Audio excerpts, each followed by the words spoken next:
لا حول ولا قوة إلا بالله العلي العظيم. أعوذ بالله من الشيطان الرجيم. بسم الله الرحمن الرحيم. الحمد لله الذي جعل الحمد مفتاحا لذكره وسببا للمزيد من فضله ودليلا على آلائه وعظمته. ثم الصلاة والسلام والتحية والإكرام على خير خلقه وأفضل بريته حافظ سره ومبلغ رسالاته الذي سمي في السماء بأحمد وفي الأرض بأبي القاسم محمد. اللهم صل على محمد وعلى أهل بيته الطيبين الطاهرين المعصومين المظلومين ولعنة الله على أعدائهم أجمعين. أما بعد فقد قال الله سبحانه وتعالى في كتابه الكريم. بسم الله الرحمن الرحيم. قل جاء الحق وزهق الباطل إن الباطل كان زهوقا. صلوات بر محمد وآل محمد. اللهم صل على محمد وآل محمد. સૌપ્રથમ આજની આ મુબારક તારીખની ખૂબ ખૂબ મુબારકબાદ આપ તમામ મુમિનીનની ખિદમતમાં, આપણા ઉલમા મરાજે કિરામની ખિદમતમાં અને ત્યારબાદ આપણે બધા સાથે મળીને ઝમાનાના ઇમામની ખિદમતમાં એક બાવાઝે બુલંદ સલવાત વડે મુબારકબાદ પેશ કરીએ. اللهم صل على محمد وآل محمد. આજની શબમાં કે જ્યાં 2 મહિના 8 દિવસ ગમ મનાવી અહેલે બૈતની અઝાદારી કરી, અહેલે બૈતના ગમમાં આપણે ગમગીન હતા. આજે અહેલે બૈતના ઘરાનામાં ખુશીનો અવસર છે. શિયા હોવાના નાતે આપણી આ દીની અને અખલાકી જવાબદારી છે કે અહેલે બૈતની ગમીમાં ગમગીન અને એમની ખુશીમાં આપણે ખુશી મનાવીએ. આજે આપણે ઈદ ઝહરાની મુબારક શબમાં જશ્ન મનાવવા માટે જમા થયા છીએ અને આજની તારીખમાં એક નહીં બલકે બે મુનાસિબત છે. ઇન્શાઅલ્લાહ આ તકરીરની અંદર આપણે આ બંને મુનાસિબતોના બારામાં બયાન કરશું. સૌથી પહેલી મુનાસિબત ઇમામે ઝમાનાની ઇમામતની શરૂઆત. એક સલવાત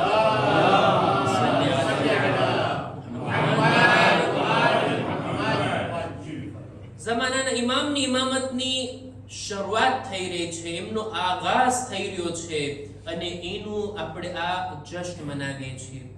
જો કે એક રીતે જોતા દરેક ઇમામની શહાદતના બીજા દિવસે એ ઇમામની ઇમામતની શરૂઆત હોય, પણ આપણે કોઈ ઇમામની ઇમામતની શરૂઆતની તારીખના જશ્ન નથી મનાવતા.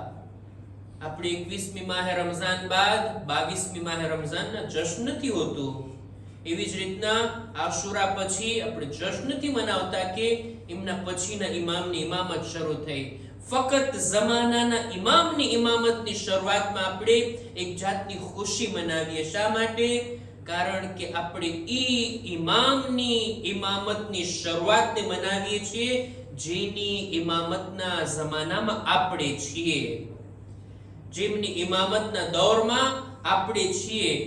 હાજર જિંદા ઇમામની ઇમામતની શરૂઆત થઈ રહી છે અને ઈ ઇમામ કે જેમની ઇમામતનો ઇંતજાર બીજા બધા ઇમામોને પણ હતો કે અમારા એક બારમાં જાનશીન આવશે કે જે આ જુલ્મ સિતમથી ભરેલી દુનિયાને અદલ ઇન્સાફથી ભરી દેશે. ઈ ઇમામની ઇમામતનો આગાઝ થઈ રહ્યો છે એટલે આપણે જશ્ન મનાવીએ. આ મુનાસિબતને સરખી રીતના આપ લોકો સુધી પહોંચાડી શકું એ માટે હું ચાહું છું એક હદીસને તમારી સામે બયાન કરું, એક રિવાયતને કે કેવી રીતના ઇમામની ઇમામતની શરૂઆત થઈ. મારા બાળકો અને જવાનો જાણે તો ખરા કે આજના જેવી તારીખમાં શું બન્યું હતું. આપણા 11મા ઇમામ પોતાની શહાદતના બિલકુલ થોડાક દિવસ પહેલા પોતાના એક સહાબીને બોલાવે છે જેનું નામ છે અબુલ અદિયાન. ઇમામ એને કહે છે કે આ થોડાક પત્ર છે, આ થોડીક ચીજો મેં લખી છે, આ કાગળને તારે પહોંચાડવાના છે મદાઈન. સામરાથી મદાઈન એને રવાના કરે છે. તું આ પત્રને લઈને જા, મારા શિયાઓને પહોંચાડી દે અને આજથી 15 દિવસ બાદ તું ફરી પાછો સામરા પહોંચીશ. અને યાદ રાખ, જ્યારે તું સામરા પહોંચીશ ત્યારે મારા ઘરમાંથી રડવાનો અવાજ બુલંદ થશે. એટલે તું સમજી જઈશ કે હવે હું દુનિયામાં નથી. 11મા ઇમામ આ રીતના એને પોતાની શહાદતના સમાચાર આપ્યા. અબુલ અદિયાનને રવાના કર્યા. આ માણસ જાય છે મદાઈન અને ઇમામના ચાહવા વાળાઓને એના પત્ર આપી જે કામ સોંપ્યું હતું ઇમામે કરી ફરી પાછો આવે છે સામરા. શું જોયું? સામરાનો માહોલ ગમગીન. 11મા ઇમામના ઘરેથી રડવાનો અવાજ બુલંદ. ઇમામની શહાદત થઈ ચૂકી છે. રાવી પોતે કહે છે કે જ્યારે ઇમામ મને રવાના કરી રહ્યા હતા, જ્યારે પોતાની શહાદતના સમાચાર દીધા હતા, ત્યારે મેં તરત જ ઇમામને પૂછી લીધું, મૌલા, તમારા બાદ તમારા જાનશીન કોણ? અમારા ઇમામ કોણ? હુજ્જતે ખુદા કોણ હશે? એટલે ઇમામે ફરમાયું હતું કે મારો ફરઝંદ કે જે મારા ઉપર નમાઝ પઢાવશે ને, મારી નમાઝે જનાઝા પડશે ને, ઈ છે મારો જાનશીન, ઈ છે મારા પછી તમારા ઇમામ. એટલે રાવી કહે છે, મૌલા, હજી કંઈક તમે નિશાની બતાવો ને, કેમ કે મેં તો તમારા ફરઝંદને જોયા નથી. તમે કહો છો જે મારા પર નમાઝ પઢાવે ઈ છે તમારા જાનશીન. બીજી નિશાની? ઇમામ કહે છે, આ પત્ર જે મદાઈન લઈ જાય છે, મદાઈનના શિયાઓ પણ કંઈક સવાલો લખીને મોકલશે, એમના સવાલો તારી પાસેથી જે માંગણી કરે ને, ઈ છે મારા જાનશીન, ઈ છે તારા ઇમામ. કે છે મૌલા, હજી કંઈક નિશાની કયો? ત્યારે ઇમામ કહે છે કે જે હમિયાન એટલે કે પેટી, સંદૂકની અંદર રહેલી ચીજોની જાણકારી આપશે ને, ઈ છે મારા બાદ તમારા ઇમામ. આ 3 નિશાનીઓ અબુલ અદિયાનને ઇમામે બયાન કરી હતી. અબુલ અદિયાન કહે છે, હું ગયો, જ્યારે પાછો વળ્યો, ઇમામની શહાદત થઈ ગઈ. ઇમામના ઘરે રડવાનો અવાજ. જાઉં છું, શું જોઉં છું કે બધા લોકો બેઠા છે, ઇમામનો ગમ મનાવી રહ્યા છે, રડી રહ્યા છે, અને લોકો જઈને તસ્લિયત કોને આપી રહ્યા છે? ઇમામના ભાઈ જાફર કઝ્ઝાબને. 10મા ઇમામના એક દીકરા હતા જાફર કઝ્ઝાબ. 10મા ઇમામની શહાદત બાદ ખોટો ઇમામતનો દાવો કરે છે, પણ એમનું કઈ ચાલ્યું નહીં. 11મા ઇમામની શહાદત બાદ ફરી પાછા જાફર કઝ્ઝાબને ઇમામ થવાનો શોખ જાગ્યો અને જાણે એમ કે તે ઇમામનો જાનશીન છે. લોકો આવે છે, એને તસ્લિયત આપે છે. અબુલ અદિયાન કહે છે, હું તો જાફરને ઓળખતો હતો, આ કેવો માણસ છે, આ ઇમામ ના હોઈ શકે, આ ઇમામનો જાનશીન ના હોઈ શકે. મારી પાસે તો 11મા ઇમામે બયાન કરેલ 3 નિશાનીઓ છે, અને આ નિશાની ઉપર જે હસ્તી ખરી ઉતરતી હોય ઈ છે 11મા ઇમામના જાનશીન. અબુલ અદિયાન કહે છે, થોડીક વાર બેઠા બાદ સમાચાર આવે છે કે 11મા ઇમામનો જનાઝો તૈયાર છે, હવે એમના ઉપર નમાઝે જનાઝા પઢવામાં આવે. જાફર કઝ્ઝાબને લોકો કહે છે, આવો બિસ્મિલ્લાહ, તમે નમાઝ પઢાવો. જાફર કઝ્ઝાબ તૈયાર પણ થઈ ગયા નમાઝે જનાઝા પઢાવવા માટે. અબુલ અદિયાનના દિલમાં સંકોચ હતો, એવું ના બને કે આ નમાઝ પઢાવી લે. જો એ નમાઝ પઢાવી લે તો હવે મારે એને ઇમામ માનવા પડશે. આગળ વધે છે. 11મા ઇમામના જનાઝાને એમના ઘરના સહેનમાં રાખવામાં આવ્યો. થોડાક ચાહવા વાળાઓ જમા હતા. જાફર કઝ્ઝાબ આગળ નમાઝની શરૂઆત કરી પહેલા અબુલ અદિયાન કહે છે, 11મા ઇમામના ઘરના એક હુજરામાંથી કે જ્યાં સફેદ પડદો લગાડેલ હતો, એક નૂરાની બાળક ત્યાંથી નીકળે છે. બહાર આવી અને 11મા ઇમામના જનાઝાની સામે ઉભા રહ્યા.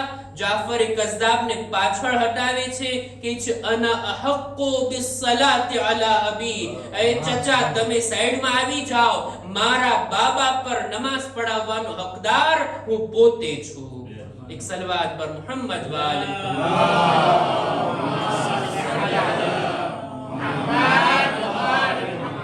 બધા જોતા રહી ગયા. જાફર કઝ્ઝાબ કઈ બોલી ના શક્યા.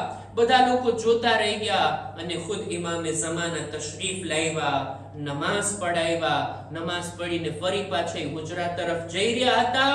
અબુ લદિયાન કહે છે મારા દિલમાં સુકૂન આવી ગયું કે પહેલી નિશાની જે 11માં ઇમામે બયાન કરી એ નિશાની જાહેર થઈ. જે મારા પર નમાઝ પઢાવી એ મારા જાનશીન. હવે બીજી નિશાની બાકી છે. ઇમામે ઝમાના જઈ રહ્યા હતા હુજરામાં, અબુ લદિયાનની બાજુમાંથી પસાર થઈ. અબુ લદિયાનને કહે છે લાવો મદાઈનના શિયાના પત્ર, એમના સવાલો મને આપો. આ સવાલો મેં ઇમામને સોંપી દીધા. દિલમાં ફરી પાછું ઇત્મીનાન કે આ બીજી નિશાની પણ જાહેર થઈ. જે મદાઈનના શિયાઓના સવાલો તારાથી તલબ કરે ઈ છે તારા ઇમામ. ઇમામે ઝમાના હુજરામાં દાખલ થઈ ગયા. જાફર કઝ્ઝાબ જોતો રહી ગયો. 11માં ઇમામ દુનિયાથી ગયા. એમના જાનશીન મોજૂદ છે જેણે નમાઝ પઢાવી. 11માં ઇમામની દફન વિધિ થઈ ગઈ. હજી જાફર કઝ્ઝાબના દિલમાં એમ હતું કે લોકો મને ઇમામ માનશે કે નહીં માને. જાય છે ખલીફા પાસે.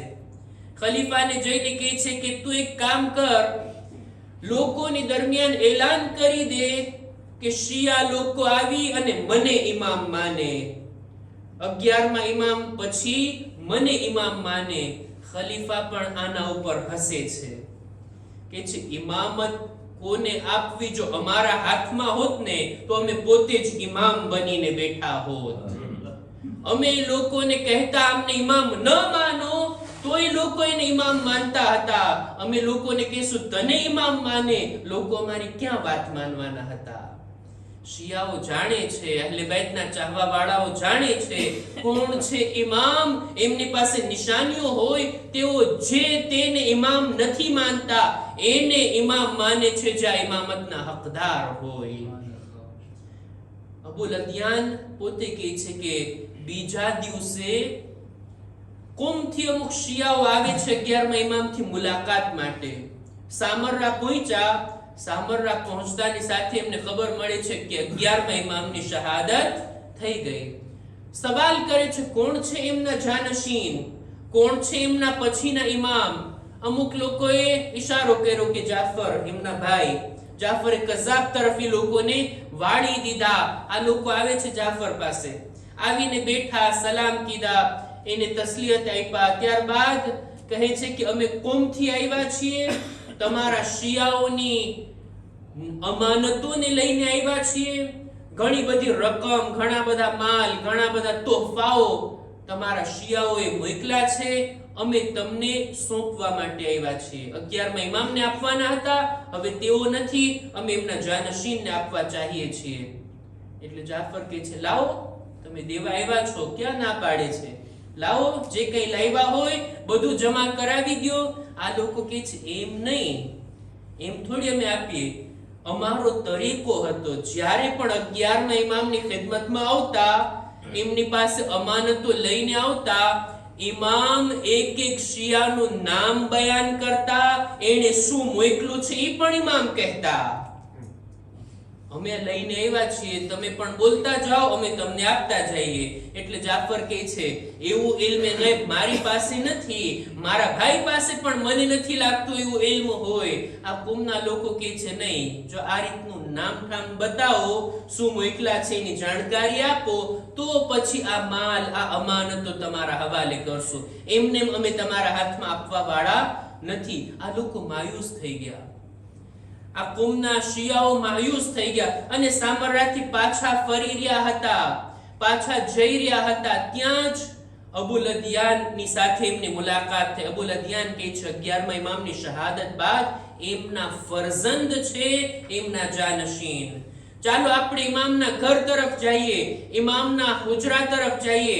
ઇમામના ઘરની અંદર આ લોકો બેઠા હતા શહેરની અંદર કે હુજરામાંથી ગુલામ આવી અને કહે છે કે તમે લોકો દાખલ થઈ શકો છો, આવો હુજરાની અંદર. અને ઇમામે ઝમાનાએ આ બધી અમાનતોને આ લોકો પાસેથી વસૂલ કરી, એવી જ રીતના જેવી રીતના 11માં ઇમામ વસૂલ કરતા હતા. અને આ લોકો રાજી થઈ ગયા. ઇમામે એ પણ કીધું, તમારા સાથેના સામાનમાં તમારા પાસે જે સંદૂક છે એની અંદર શું શું ચીજો છે. ઇમામ એને બયાન કર્યા. અબુ લદિયાનને વાત યાદ આવી. 11માં ઇમામે ત્રીજી નિશાની કીધી હતી કે સંદૂકની અંદર, પેટીની અંદર રહેલી ચીજોની કોઈ ખબર આપે ને, ઈ છે તમારા ઇમામ. આ ત્રણેય નિશાનીઓ અબુ લદિયાન માટે જાહેર થઈ. અને આ રીતના લોકોને ઇમામે ઝમાનાના હોવાની જાણકારી થઈ ગઈ. લોકોને ખબર પડી ગઈ કે 11માં ઇમામ ગયા અને કોઈને પોતાના જાનશીન તરીકે મૂકીને ગયા છે. હવે દુશ્મન સુધી વાત પહોંચી.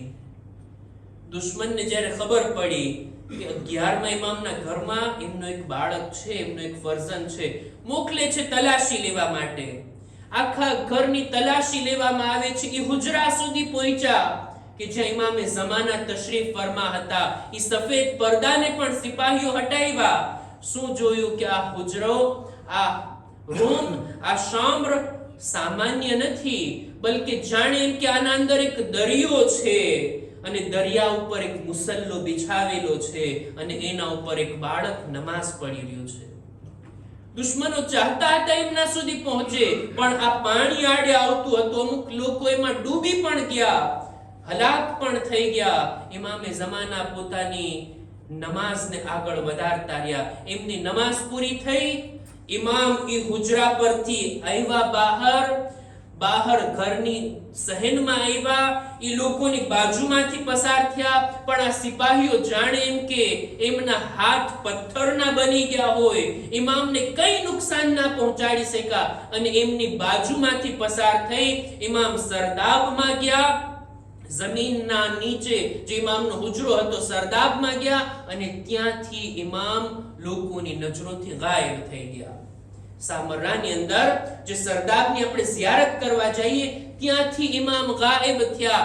આ ગાયબ થતી વેળા દોસ્તોએ પણ ઇમામને જોયા અને દુશ્મનોએ ઇમામને જોયા, પણ લોકો એમને કઈ નુકસાન ના પહોંચાડી શક્યા. ઇમામની ગૈબતની શરૂઆત અહીંયાથી થઈ અને આ રીતના ઇમામ ઝમાનાની ગૈબતનો આગાઝ થયો. ઇમામની પણ બે ગૈબતો છે ને. કઈ કઈ બે ગૈબતો? એક ગૈબતે સુગરા અને બીજી છે ગૈબતે કુબરા. બંને ગૈબતમાં તફાવત શું છે એને ટૂંકમાં બયાન કરીને વાતને આગળ વધારો. એક આવાઝે બુલંદ સલવાત.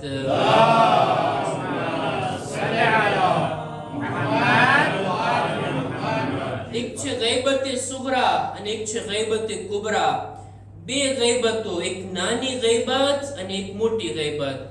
બંનેમાં તફાવત એ છે કે ગૈબતે સુગરામાં લોકો ઇમામે ઝમાનાથી ડાયરેક્ટ કઈ સંપર્ક નહોતા કરી શકતા, બલકે ઇમામના ખાસ નાએબ હતા. લોકો આવતા નાએબની પાસે પોતાના સવાલ રાખતા. આ નાએબ લોકો ઇમામની ખિદમતમાં પહોંચાડતા, ત્યાંથી જવાબ આવતો અને આ નાએબ લોકો ઇમામના પૈગામને ઇમામના શિયાઓ સુધી પહોંચાડતા. 4 નાએબ હતા ઇમામના. આ 4 નાએબ, જેને નાએબે ખાસ નુવાબે અરબા કહેવામાં આવે, આ લોકો ઇમામથી સંપર્કમાં હતા અને આ સિલસિલો જારી હતો. ગૈબતે સુગરામાં કોઈને પણ ઇમામથી કઈ કામ હોતું એ નાએબ સુધી પહોંચાડી દે. નાએબ ઇમામે ઝમાનાની ખિદમતમાં પહોંચાડી આવતા. કુમના એક બુઝુર્ગ આલિમે દીન, એમને બધી ચીજો એમની પાસે હતી, એમની પાસે ઔલાદ ના હતી. આવે છે ઇમામે ઝમાનાના નાયબની પાસે, કહે છે તમે ઇમામે ઝમાનાને કહો ને મારા હકમાં ઔલાદની દુઆ કરે. ત્યાંથી જવાબ આવે છે કે અમે તમારા હકમાં ઔલાદની દુઆ કરી, ખુદા તમને એક એવો દીકરો અતા કરશે કે જેનાથી લોકો ખૂબ ફાયદો ઉઠાવશે. અને એ દીકરાનો જ્યારે જન્મ થયો, એક બુઝુર્ગ આલિમે દીન બન્યા જેનું નામ છે મરહૂમ શેખ સદુક અલૈહિર રહેમા. ઇમામે ઝમાનાની દુઆથી તેઓ દુનિયામાં આવ્યા. આ ગૈબત સુગરાની વાત છે. 4 નાયબ હતા ઇમામના 4 નાયબના નામ આ મુજબ છે. એક છે ઉસ્માન બિન સઈદ, બીજા છે મુહમ્મદ બિન ઉસ્માન, ત્રીજા છે હુસૈન બિન રૂહ અને ચોથા છે અલી ઇબ્ન મુહમ્મદ અસ-સમૂરી. આ 4 લોકો. હું જરાક તારીખના આંકડા બયાન કરું જેથી આપણી વાતની ચોખવટ થઈ જાય. ઇમામની વિલાદત થઈ, આપણા 12મા ઇમામની વિલાદત થઈ હિજરી સન 255 માં, 255 માં. 11મા ઇમામની શહાદત થઈ હિજરી સન 260 માં, 260 માં. ઇમામની ઇમામતની શરૂઆત થઈ ત્યારે ઇમામે ઝમાનાની ઉંમર હતી 5 વર્ષ. 260 થી લઈ ગૈબતે સુગરાનો આગાઝ થયો. 4 નાયબ વારા ફરતી, એક નાયબ હતા એમનો ઇંતકાલ થયો એટલે બીજા નાયબ, એમના ઇંતકાલ પછી ત્રીજા, એમના ઇંતકાલ પછી ચોથા નાયબનો જ્યારે ઇંતકાલનો વખત નજદીક આવ્યો ત્યારે ઇમામ એક ખાસ પત્ર લખે છે કે છે અઠવાડિયાની અંદર 6 દિવસની અંદર તમારો ઇંતકાલ થઈ જશે. તમારા પછી હવે 5મા કોઈ નાયબ નથી. હવે ગૈબતે કુબરાનો આગાઝ. હવે લોકોને કઈ સવાલ હોય, કઈ મસાઇલ હોય, જાય બુઝુર્ગ ઉલમાથી પૂછે, ફુકાહા અને મુજતહિદીનથી પૂછે. અમે એના ઉપર હુજ્જત છીએ અને આ ઉલમા તમારા ઉપર હુજ્જત છે. આ રીતના ગૈબતે કુબરાનો આગાઝ તો ક્યારે? ગૈબતે સુગરાની શરૂઆત થઈ 260 માં. 4 નાયબનો જમાનો ચાલે છે 69 વર્ષ. હિજરી સન 329 માં ચોથા નાયબનો ઇંતકાલ થયો 329 માં અને ગૈબતે કુબરાનો આગાઝ થયો જે સિલસિલો આજ દી સુધી ચાલુ છે. હજી આપણે બધા ગૈબતે કુબરામાં છીએ, ઇમામે ઝમાનાની ગૈબતમાં. આપણા ઉલમા મરાજે કિરામ ઈ આપણને દીન બતાવે છે, ઈ આપણને દીન શીખાડે છે. આપણે એમની પાસેથી દીન લેવાનું છે. ગૈબતે કુબરા ક્યાર સુધી ચાલશે? જ્યાર સુધી ખુદા ચાહશે. ખુદા જ્યારે હુકમ આપશે ત્યારે ઇમામે ઝમાના ઝુહુર ફરમાવશે અને આ દુનિયા કે જે જુલ્મ સિતમથી ભરેલી હશે એને અદલ વ ઇન્સાફથી ભરી દેશે. એક સલવાત પર મુહમ્મદ વ આલે મુહમ્મદ.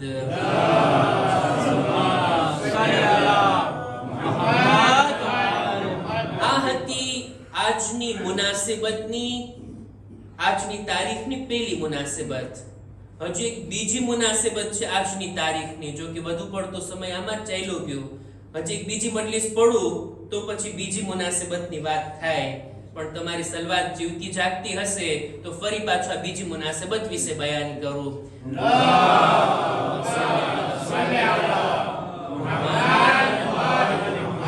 અને ઈદ ઝહરા બીજી મુનાસિબત આ તારીખની, અને તે શું છે હું ટૂંકમાં બયાન કરીશ.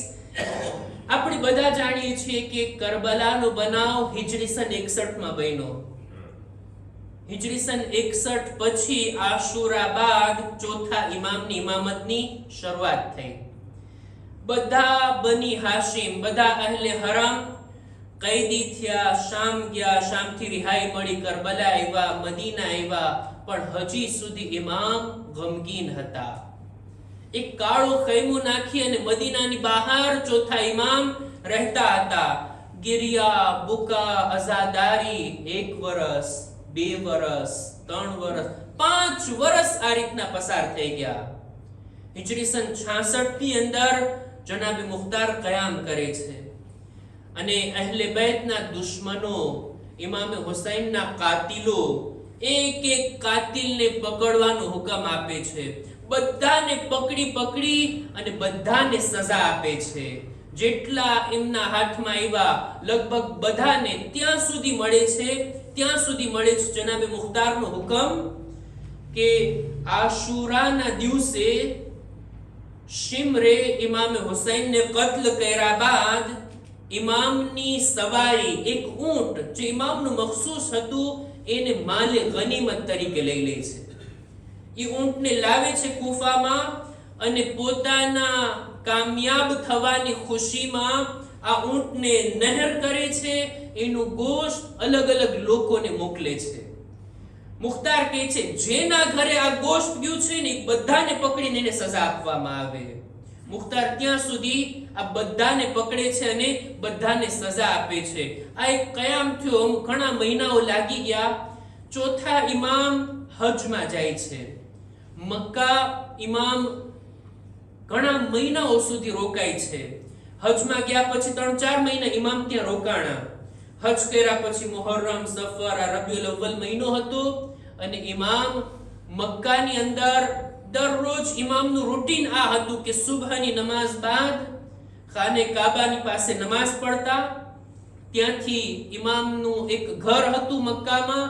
ઇમામ પોતાના ઘરે આવતા, પોતાના ઘરના દરવાજા ખુલ્લા રાખતા અને ઘણા લોકો ઇમામની મુલાકાતે સવારના પોરમાં આવતા અને ઇમામ બધાને પોતાના સુફરા ઉપર નાસ્તો કરાવતા. આ ચોથા ઇમામનું રૂટીન. મક્કાની અંદર હિજરી સન 67 ની અંદર કરબલાના બનાવના 6 વર્ષ બાદ ઇમામ આ રીતના આવા દિવસે આવે છે. ખાને કાબાની બાજુમાં નમાઝ પડી અને પોતે ઘરે તશરીફ લાવ્યા. એમના સાથે બીજા અમુક લોકો પણ હતા. બીજા લોકો આવ્યા. ઇમામના ઘરે દસ્તરખાન બિછાવવામાં આવ્યું. લોકો સુફરા ઉપર બેઠા અને ઇમામની સાથે નાસ્તો કરી રહ્યા હતા. એવામાં જ એક કાસિદ આવે છે. એના હાથમાં એક પત્ર હોય છે અને એક ગુણી હોય છે જેમાં અમુક સર હોય. જ્યારે ઇમામની પાસે આ લાવવામાં આવ્યું, ઇમામી પત્રને વાંચ્યા. મુખ્તારનો ખત હતો કે આની અંદર અહેલે બૈતના મોટા મોટા કાતિલો એમના સરને મેં બદલો લઈ ઇંતકામ લઈને તમારા સુધી મોકલ્યા છે. ઇમામ જુએ છે ઇબ્ને ઝિયાદનું સર છે, શિમ્રનું સર છે, ખુલીનું સર છે. 4-5 માથાઓ આવ્યા. ઇમામ એને જોયા બાદ તરત સજદે શુક્રમાં ચાલ્યા ગયા. સજદે શુક્ર કર્યા અને ઇમામ વારંવાર સજદા કરે છે. સજદા કરતા કરતા કહે છે ખુદાનો શુક્ર, એને મારી દુઆ એવી રીતના કબૂલ કરી જેવી રીતના મેં દુઆ માંગી હતી. ઇમામના ચાહવા વાળાઓ કહે છે મૌલા તમે કેવી રીતના દુઆ કરી હતી? ત્યારે ઇમામ કહે છે જ્યારે અમને કૂફા ઇબ્ને ઝિયાદના દરબારમાં લઈ જવામાં આવ્યા, સવારનો વખત હતો અને ઈ દસ્તરખાન પર બેઠો હતો.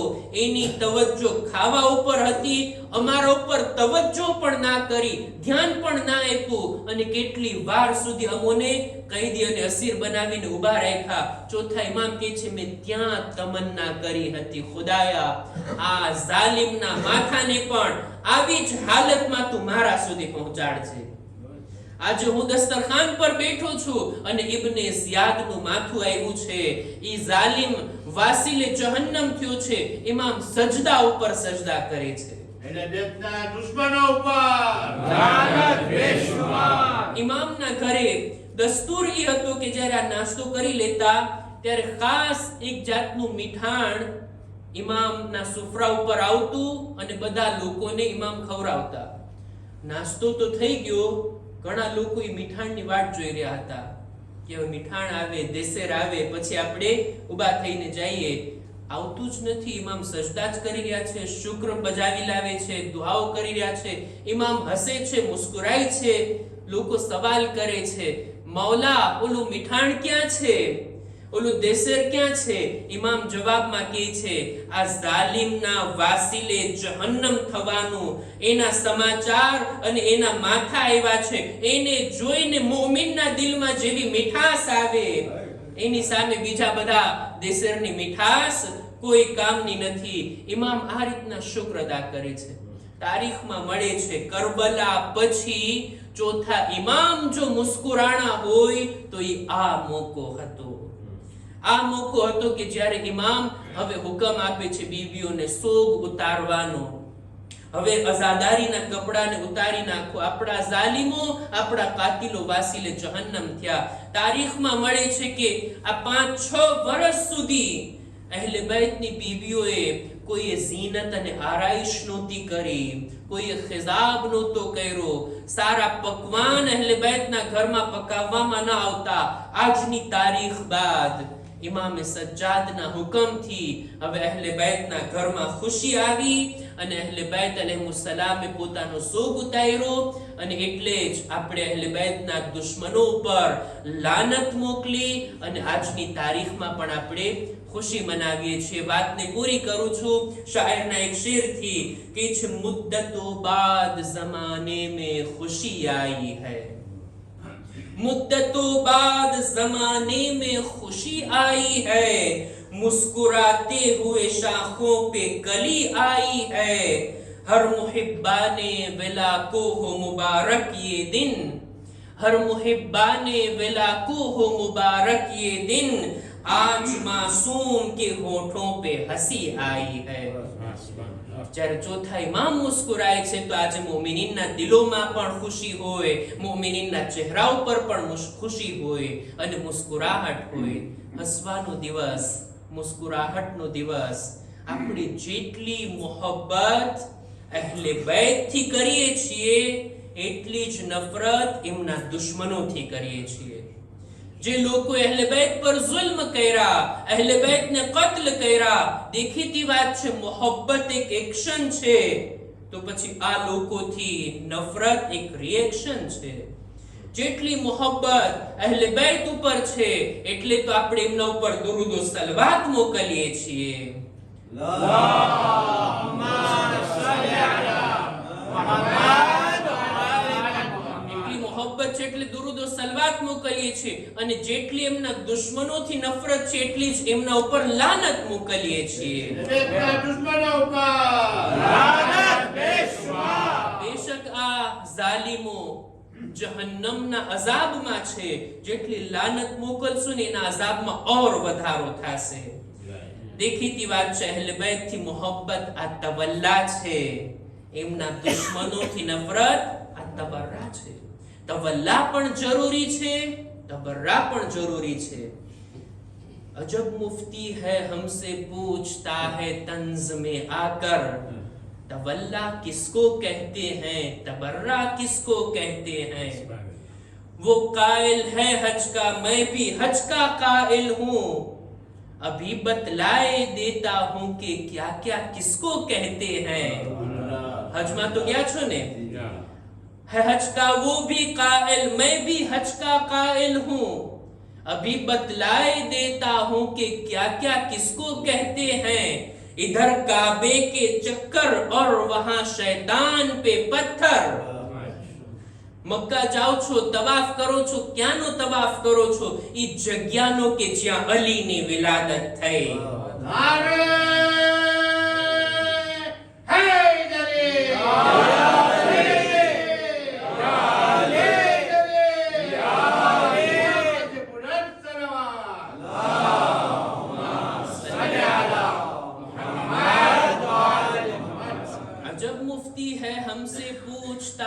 तंज में आकर, तवल्ला किसको कहते हैं, तबर्रा किसको कहते हैं.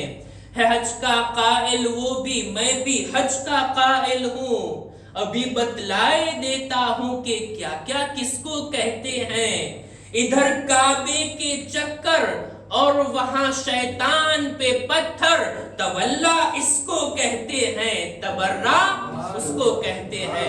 सलवात पर मोहम्मद वाले मोहम्मद.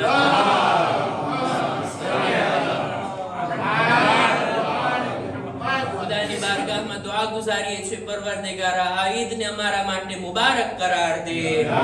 हमारी आजादारी, हमारी खुशी ने तारी बारगाह में कबूल फरमा. આવતા વર્ષે પણ આઝાદારી કરવાનો અને આવી ખુશીનો અવસર જોવાનો અમોને મોકો અતા કર. પરવરદિગારા દરેક મુમિનીન મુમિનાતની નેક હાજાતને પૂરી ફરમા. દુનિયામાં અહેલે બેતની મોહબ્બત, આખિરતમાં એમની શફાઅત નસીબ કર. ज़माना इमामना ज़ुहूर मा ताजील फरमा. अमोने इमना आवानो अंसार मा शुमार फरमा. रब्बना तक़ब्बल मिन्ना इन्नका अंतस समीउल अलीम.